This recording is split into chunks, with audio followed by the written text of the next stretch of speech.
Alors, ce ne serait pas faire, comment je peux l'expliquer, mais je crois qu'on n'a jamais eu une visite qui soit une telle réussite, sur tout le plan.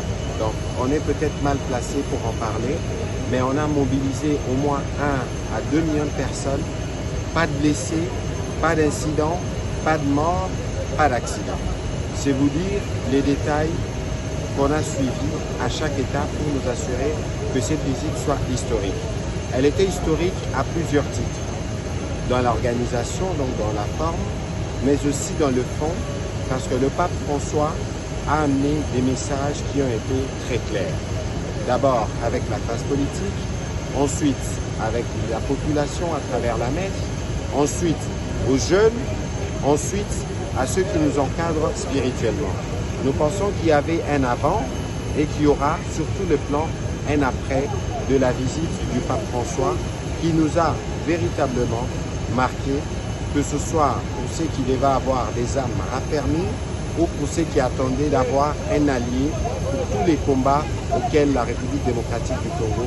Hier, par exemple, il a interpellé de manière claire les prêtres sur la nécessité pour eux de ne pas faire comme les autres. Il a fait les débats de la société congolaise parce qu'il a interpellé un peu plus tôt les jeunes en parlant d'être vigilants sur ce qui concerne la corruption.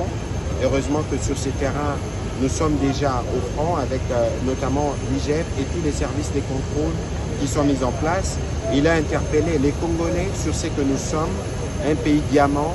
Nous sommes des diamants, donc la responsabilité que nous avons par rapport à cela. Mais il a aussi dit, retirez vos mains de la RDC et de l'Afrique en s'adressant à toutes ces puissances impérialistes qui pensent continuer d'asservir le continent africain, mais aussi à tous ceux qui, en ce moment, excellent dans la violence à l'est de la RDC. Nous pensons qu'on ne pouvait pas attendre mieux du souverain pontife, tout en sachant qu'il nous a toujours mis dans ses prières avant comme après la visite. Donc satisfecit total. J'aimerais que les Congolais les disent comment ils l'ont ressenti, mais nous pensons que ce serait mauvais de nous jeter des fleurs, mais nous pensons que le président de la République, comme le Premier ministre, c'est à eux que nous devons rendre les mérites de toutes ces visites.